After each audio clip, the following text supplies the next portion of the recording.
کہ سید جاہل اور گمراہ ہو تو کیا وہ عالم سے افضل ہوگا؟ کہو کہ ہر سید کہلوانے والا ہی قابل تعظیم ہے تو یہ بھی غلط ہے۔ نحمدہ ونصلی ونسلم علی رسولہ النبی الکریم الامین وعلی آلہ وصحبہ اجمعین۔ معزز ناظرین و سامعین، اس وقت پوری دنیا کے اندر ایک بحث چھڑی ہے کہ سید افضل ہے یا عالم دین۔ آپ اس میری پوری گفتگو کو فرقہ واریت سے بالا تر ہو کے حقائق کی روشنی میں دیکھیے گا۔ جب تک آپ پوری گفتگو نہیں سنیں گے آپ نتیجے تک نہیں پہنچیں گے اور جو ما حاصل ہے اس سے محروم ہو جائیں گے۔ یہ بات یاد رکھیں کہ جب ہم قرآن مجید فرقان حمید کا مطالعہ کرتے ہیں تو قرآن میں ہمیں فضیلت کے جو باب ملتے ہیں ابواب ملتے ہیں، تو قرآن نے فضیلت کو باعتبار تقوی بھی بیان کیا اور باعتبار نسب بھی بیان کیا۔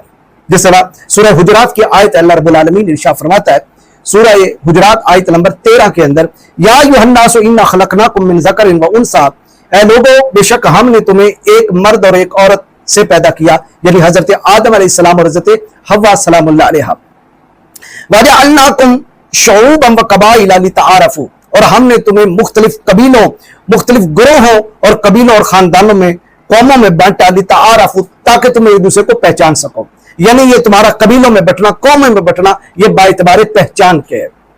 آگے ارشاد فرمایا، ان اکرمکم عند اللہ اتقاکم، بے شک اللہ کے نزدیک سب سے زیادہ جو مرتبے والا ہے اور کریم ہے اور کرامت والا ہے اور باعزت ہے وہ ہے جو تم میں سب سے زیادہ تقوی والا ہے۔ ان اللہ علیم خبیر، بے شک اللہ رب العالمین جاننے والا اور خبر دینے والا ہے۔ تو سورۃ الحجرات کی اس آیت سے معلوم ہوا کہ فضیلت باعتبار تقوی ہے۔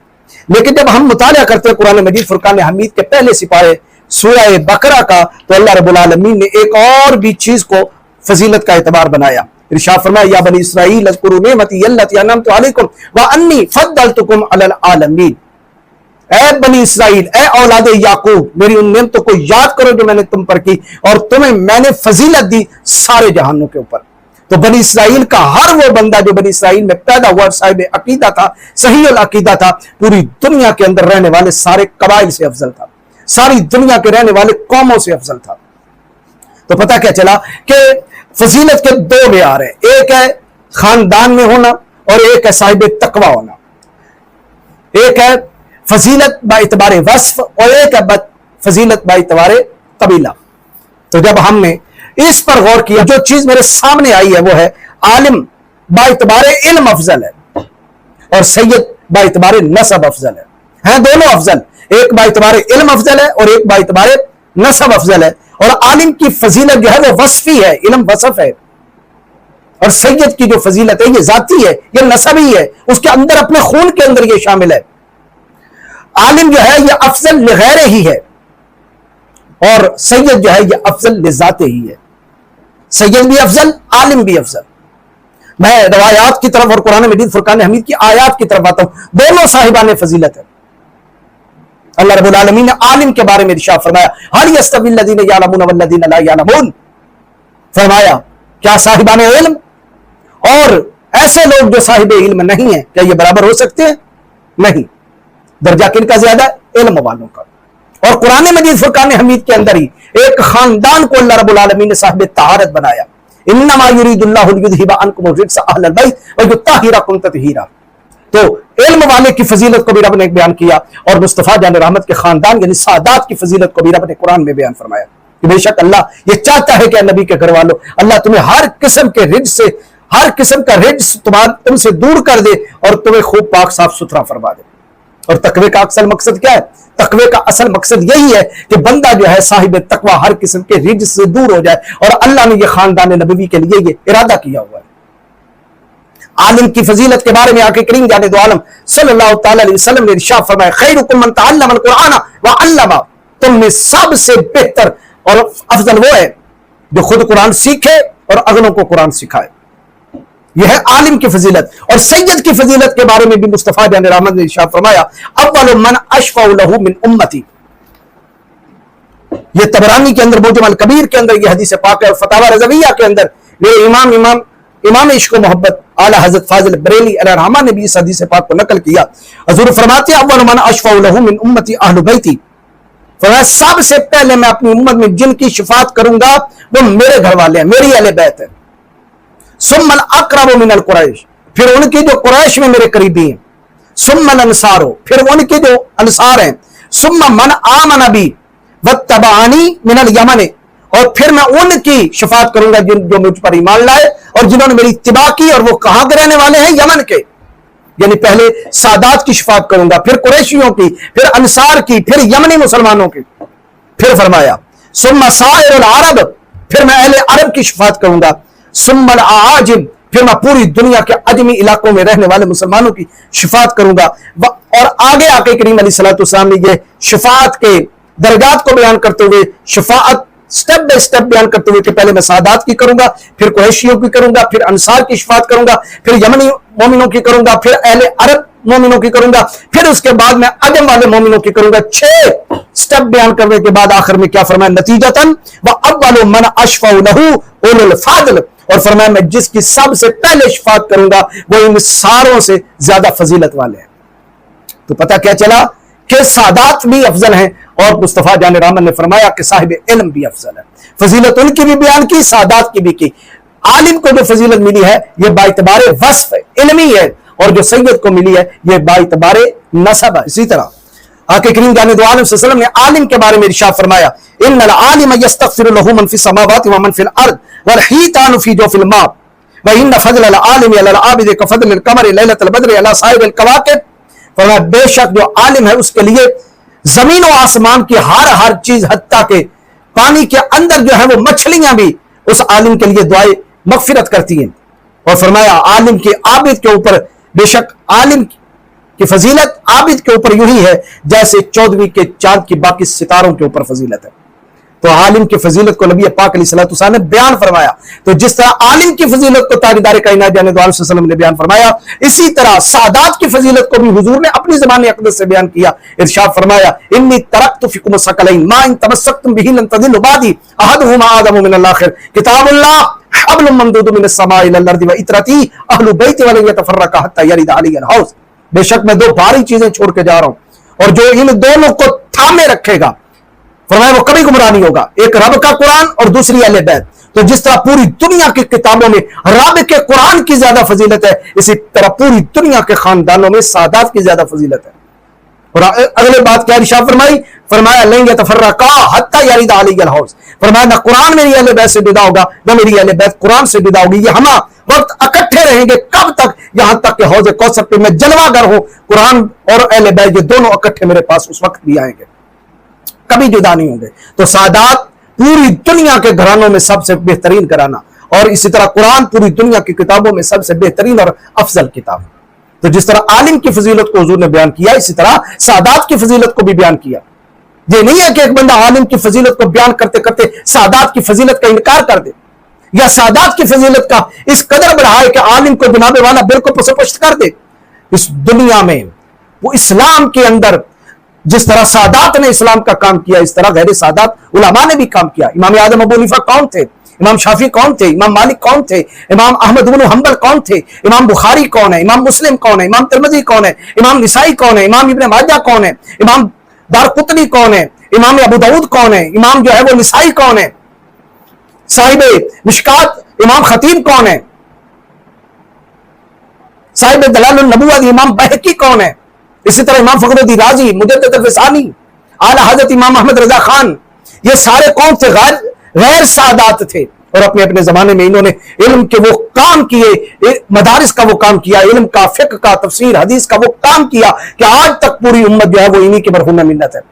इन्हीं के अकवाल को, इन्हीं के फतावा को, इन्हीं के दलाल को, इन्हीं की जमा करदा किताबों से इल्म का फैजान आगे दुनिया जो है वो ले रही है। लेकिन जहां गैर सादात ने काम किया वहां सैयदों ने भी काम किया। इमाम ज़ैनुल आबिदीन कौन थे? हजरत इमाम मोहम्मद अल बाकिर कौन थे? हजरत इमाम जाफर अस-सादिक कौन है कि जिनके दर पे इमाम आदम अबू हनीफा बैठ के इल्म हदीस ले रहे हैं? हजरत इमाम मूसा अल काज़िम कौन है? हजरत सैयदना इमाम अली रजा कौन है? हजरत शेख अब्दुल कादिर जिलानी कौन है? हजरत ख्वाजा मोइनुद्दीन चिश्ती अजमेरी कौन है? ख्वाजा कुतुबुद्दीन मुख्तियार काकी कौन है? हजरत पीर मेर अली शाह साहब तारीदार गोलरा कौन है? ये वो सादात हैं जिन्होंने दीन और इस्लाम का झंडा हर दौर में बुलंद किया। लेकिन मैं कहना क्या चाहता हूं? कहना यह चाहता हूं जिस तरह सैयद अफजल है, आलिम अफजल है, लेकिन इन दोनों के फजीलत का एतबार जुदा है। आलिम जो है इसलिए अफजल है कि उसके पास इल्म है, सादात इसलिए अफजल है कि उनके पास खून नबी है। یہ بربلا میں کہوں گا کہ عالم ربانی لاکھ کوشش کرے سید نہیں بن سکتا، لیکن سید تھوڑی سی کوشش کرے عالم بن سکتا ہے۔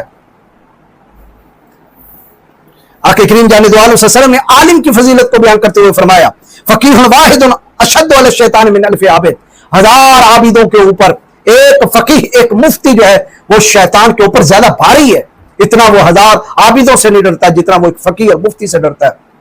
یہ ہے عالم کی فضیلت۔ لیکن سید کی فضیلت کیا ہے؟ یہ حاکم کے اندر ہے، مستدرک للحاکم کے اندر 4226 حدیث حضور نے فرمایا ان فاطمہ احسنت فرجہا فحرم اللہ ذریتہا علی النار، بے شک میری بیٹی فاطمہ کی طہارت اور پاکیزگی کی وجہ سے اللہ رب العالمین نے اس کی ساری ذریت کے اوپر جہنم کی آگ کو حرام کر دیا۔ عالم افضل ہے با اعتبار علم کے، سید افضل ہے با اعتبار نسب کے۔ اسی طرح کل قیامت کے دن جب جنت میں جائے گا حافظ اور عالم قرآن، تو قرآن اس کا ہاتھ پکڑ کے اسے جنت میں لے جائے گا۔ ہر مقام کے اوپر جو ہے وہ قرآن اس کی شفاعت کرتا ہوگا، قبر میں، میدان محشر میں، پل صراط میں، حتیٰ کہ جنت میں کہا جائے گا یقال لصاحب القرآن، قرآن کے صاحب اور عالم کو کہا جائے گا اقرا ورتق ورتل کما کنت ترتل فی الدنیا فإن منزلک عند آخر آیت تقرؤها۔ یہ امام احمد بن حنبل اس حدیث کو لائے، ترمذی لائے، امام ابو داؤد لائے، امام نسائی لائے۔ حضور نے ارشاد فرمایا کہ صاحب قرآن سے قیامت کے دن کہا جائے گا پڑھتا جا اور چڑھتا جا، لیکن پڑھنا اس طرح ہے ترتیل کے ساتھ، جس طرح تو دنیا میں ترتیل کے ساتھ آہستہ آہستہ پڑھا کرتا تھا، بے شک تیری وہ آخری منزل ہوگی جہاں تو اپنے آخری آیت کو پڑھ دے گا، لہذا تو پڑھتا جا اس کو۔ تو پتہ کیا چلا کہ جنت میں بھی عالم جو ہے وہ قرآن کے ساتھ ہوگا۔ کس کے ساتھ ہوگا؟ قرآن کے ساتھ۔ لیکن یعنی قرآن جو ہے وہ عالم کا دامن نہیں چھوڑے گا۔ تو قرآن جس سے وفا کی، عالم نے دن رات پڑھا، دن رات پھیلایا، دن رات خدمت دین کی، کتابیں لکھی، اپنے دور کے فتنوں سے لڑتے رہے اور ہر فتنے کا کلا کما کیا جن علماء نے، قیامت کے دن قرآن کے وہ ساتھ ہوں گے اور وہ ٹوٹیں گے نہیں قرآن سے، اور قرآن انہیں جنت میں لے جائے گا۔ جس طرح علماء افضل ہیں، اسی طرح مصطفیٰ جان رحمت کا خاندان بھی افضل ہے۔ قیامت کے دن یہ بھی نہیں ٹوٹے گا۔ حضور کا ارشاد ہے مستدرک للحاکم کے اندر 4684، اور اس کو روایت کون کر رہے ہیں؟ حضرت سیدنا فاروق اعظم رضی اللہ تعالیٰ عنہ، نبی پاک علیہ السلام نے فرمایا کل سبب و نسب ینقطع یوم القیامت الا ما کان من سبب و نسب۔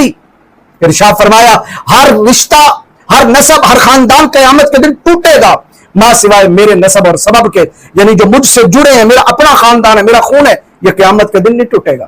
تو جس طرح عالم قرآن سے قیامت کے دن نہیں ٹوٹے گا، اس طرح سادات مصطفیٰ سے قیامت کے دن نہیں ٹوٹے گی۔ وہ بھی فضیلت والے، یہ بھی فضیلت والے۔ اور یہ بھی بات یاد رکھیں، عالم کا بیٹا، عالم ایسا جو غیر سید ہو، اس کا بیٹا صحیح العقیدہ ہو تو قیامت کے دن وہ اپنے باپ کے ساتھ جنت میں جائے گا، لیکن سید صحیح العقیدہ ہو قیامت کے دن وہ مصطفیٰ جان رحمت کے ساتھ جنت میں جائے گا۔ اور یہ میں خود نہیں کہہ رہا، یہ اللہ رب العالمین کا قرآن ہے، سورہ طور کی آیتیں ہیں۔ اللہ رب العالمین ارشاد فرماتا ہے سورہ طور کے اندر آیت نمبر 17 تا 21 کے اندر اللہ رب العالمین نے ارشاد فرمایا ان المتقین فی جنات و نعیم، بے شک متقی لوگ بہشتوں اور نعمتوں میں ہوں گے، فاکہین بما آتاہم ربہم، اور وہ خوش اور لطف اندوز ہوں گے قیامت کے دن اس کی عطاؤں سے جو ان کے رب نے انہیں عطا کی تھی، ووقاہم ربہم عذاب الجحیم، اور ان کے رب نے انہیں جہنم سے بچایا ہوگا، یعنی اللہ ان کو جہنم کے آگ سے بچائے گا۔ کن کو؟ متقین کو۔ کلوا واشربوا ہنیئا بما کنتم تعملون، اور ان سے کہا جائے گا کھاؤ پیو، جنت کی نعمتوں سے لطف اندوز ہو جاؤ، اور یہ اس بات کا بدلہ ہے جو تم کیا کرتے تھے، یعنی نیک اعمال کا تمہیں جو اجر ہے وہ جنت میں دیا جا رہا ہے۔ تم نمازیں پڑھتے تھے، روزے رکھتے تھے، حج کرتے تھے، زکوٰۃ کرتے تھے، حقوق العباد پورے کرتے تھے۔ متکئین علی سرر مصفوفہ وزوجناہم بحور عین، فرمایا وہ صف در صف بچھے ہوئے تکیوں میں ہوں گے، انہوں نے تکیوں پر ٹیک لگائے ہوئے ہوں گے، بیٹھے ہوں گے۔ وزوجناہم بحور عین، اور ہم ان متقین کی شادی جو ہے وہ بڑی بڑی آنکھ والی حوروں کے ساتھ کریں گے، ان کی زوجیت میں دے دیں گے۔ یہاں تک تو صاحبان تقویٰ کی بات ہوئی، آگے ان کے بیٹوں کی بات ہو رہی ہے۔ فرمایا والذین آمنوا واتبعتہم ذریتہم بایمان، فرمایا وہ لوگ جو ایمان لائے ان کی ذریت میں سے، ان کی اولاد میں سے، اور انہوں نے اپنے باپ دادا کے طریقے کی پیروی کی، متقی لوگوں کی پیروی کی، ان کے بیٹوں نے اپنے باپ متقی کی پیروی کی۔ فرمایا الحقناہم بہم ذریتہم، تو ہم ان کو یعنی ان کی ذریت کو قیامت کے دن ان کے باپ دادوں سے ملا دیں گے۔ वमा अलतनाहुम मिन अमलिहिम मिन शै, और हम साले आबा व अजदाद के आमाल में कोई चीज भी जो है वो कमी नहीं करेंगे, घटाएंगे नहीं, उनके सवाब में कमी नहीं होगी, लेकिन बेटों का दर्जा हम बढ़ा के बाप के साथ कर देंगे ताकि उनकी आंखें खुश हो जाएं। तो पता चला आलिम का बेटा सही अकीदा हो तो क़यामत के दिन वो मुत्तकी आलिम के साथ जन्नत में जाएगा, लेकिन सैयद सही अकीदा हो वो क़यामत के दिन मुस्तफा जान रहमत के साथ जन्नत में जाएगा। कोई समझ आई बात की? फिर आगे, लेकिन ये बात याद रखें, मैं फिर कहता हूं, लेकिन लेकिन लेकिन अगर ये कहा जाए कि सैयद जाहिल और गुमराह हो तो क्या वो आलिम से अफजल होगा? तो हम कहेंगे कि अगर आलिम अपने इल्म पर अमल ना करे और गुमराह हो जाए तो क्या वो सैयद तो दरकनार किसी आम शख्स से भी अफजल होगा? जो उलमाए सू हो जाते हैं, बुरे उलमा नहीं होते हर दौर में, आज के दौर में कई उलमाए सू नहीं है। अगर आप कहें कि फलां जो है वो सैयद जो है वो बद अमल है, तो क्या आलिम बद अमल नहीं है? बद अमल उलमा भी हैं, बल्कि कई ऐसे हैं जिनकी मिसाल अल्लाह रब्बुल आलमीन ने कुरान के अंदर बयान फरमाई, सूरह आराफ के अंदर आयत नंबर 176 के अंदर, फमसलुहु कमसलिल कल्ब, कि उनकी मिसाल कुत्ते की तरह है। या बलम बिन बाऊरा के बारे में इरशाद फरमाया, इन तहमिल अलैहि यलहस, अगर तुझ पर हमला करे तब भी वो हम पे, और तत्रुकहु यलहस, और अगर तुझे छोड़ दे तब भी वो हम पे। तो ये किसकी मिसाल दी हुई? आलिम सू की मिसाल दी है। अगर तुम सादात को ढूंढोगे कि फलां सैयद फलां सैयद फलां सैयद, तो क़यामत तक जो है हर जमाने के अंदर उलमाए सू नहीं मिलेंगे, नाम लेने की जरूरत ही नहीं है। और अगर कहो कि हर सैयद कहलवाने वाला ही काबिल ताजीम है तो यह भी गलत है, क्योंकि बहुत से ऐसे हैं जो सैयद तो कहलाते हैं, दर हकीकत सैयद नहीं है, बदअकीदा हैं, जो गुस्ताखाने साहबा हैं। हजरत अबू बकर सिद्दीक को गालियां निकालते हैं, हजरत फारूक आजम को गालियां निकालते हैं, हजरत उस्मान गनी को गालियां निकालते हैं, सहाबा इकराम पे तबर्रा करते हैं, उम्महातुल मोमिनीन बिलखुसूस सय्यदाती ताहिरा निगिरा मुनव्विरा राकिया साजिदा सिद्दीका बिन्त सिद्दीक अकबर रज़ी अल्लाह ताला अन्हुमा को गालियां देते हैं। कहलाते वो भी सैयद हैं, लेकिन वो सैयद नहीं है, वो 2 नंबर सैयद हैं। उन्होंने टाइटल लगा लिया कि सिर्फ हम सैयद हैं, क्योंकि उनके नजदीक तो हर वो बंदा जो 4 दिन मातम करने 5वें दिन वो सैयद बन जाता है। और इसी तरह सर सैयद अहमद खान जो अपने आप को सैयद कहता था, लेकिन वो भी सैयद नहीं। हम ऐसे को सैयद मानते ही नहीं। वो वाही का मुनकर था, जन्नत का मुनकर था, दोज़ख का मुनकर था, मलाइका का मुनकर था, क़यामत का मुनकर था, वजूद जिन्नात का मुनकर था, अज़ाब कब्र का मुनकर था, मोजज़ात का मुनकर था, करामात का मुनकर था, हदीस की हुज्जियत का मुनकर था। ऐसा सैयद हो ही नहीं सकता। लिहाजा बात हो रही है हर उस सैयद की जो सही अकीदा हो, सुन्नी हो, सही अकीदा हो, और हर उस आलिम की जो अपने इल्म पर अमल करने वाला साहिब तकवा हो। ये दोनों हमारे सर आंखों के तार, ये दोनों फजीलत वाले। क्या आला हजरत अज़ीमुल बरकत शाह इमाम अहमद रज़ा खान ने पालकी उठाने वाले सैयद, क्या वो आलिम और मुफ्ती था? क्या वो मुहद्दिस था? नहीं। क्या वो फकीह था? नहीं। वो एक मजदूर था, पालकी उठाने वाला था। आला हजरत अज़ीमुल बरकत ने उसके कदमों में अपना इमाम रख के कहा कि सैयदादे शहजादे मुझे माफ कर दे। क़यामत के दिन के ही रसूलुल्लाह सल्लल्लाहु अलैहि वसल्लम ये ना कह दे, अहमद रजा क्या मेरे बेटे के कंधे तुझे उठाने के लिए बने थे? कहां वो मुफ्ती अरब आजम, कहां वो फकीह आजम, कहां वो मुजद्दिद आजम, कहां वो कुश्ता इश्क रिसालत। लेकिन अपनी पगड़ी एक सैयद के कदमों में रख के कहता है, तेरी नस्ल पाक में है बच्चा बच्चा नूर का, तू है आईने नूर तेरा सब घराना नूर का।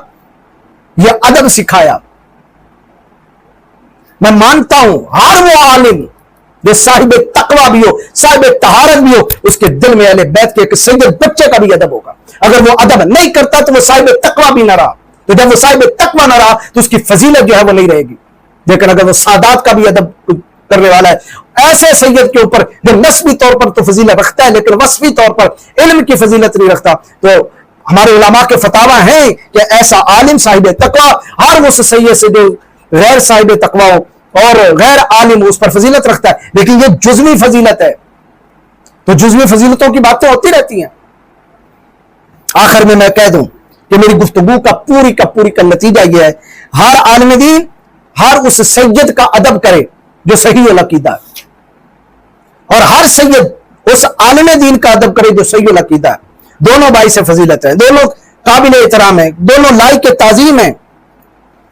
और आखिर में मैं वही जुमला फिर दोबारा दोहराना चाहता हूं, हर सैयद कोशिश करके आलिम बन सकता है, क्योंकि इल्म वस्फी फजल है, लेकिन हर आलिम कोशिश करके सैयद नहीं बन सकता, क्योंकि ये नस्बी फजल है। तेरी नस्ल पाक में है बच्चा बच्चा नूर का, तू है इन्हें नूर तेरा सब घराना नूर का। अल्लाह ताला हमें इस दौर में उलमा की कदर करने की भी तौफीक अता करे और सादात की भी कदर करने की तौफीक अता फरमाए। लेकिन ये दोनों को जो फजीलत है ये तकवे की बिना पर नसब है, लेकिन सैयद फख्र ना करे और इसी तरह आलिम भी फख्र ना करे, लेकिन जिसने गुरूर और तकब्बुर किया फिर वो बारगाह इलाही से रद्द कर दिया जाता है। दोनों से अपील है कि खुदारा खुदारा एक दूसरे के मनसब को समझे और उम्मत को इम्तिहान में न डाले।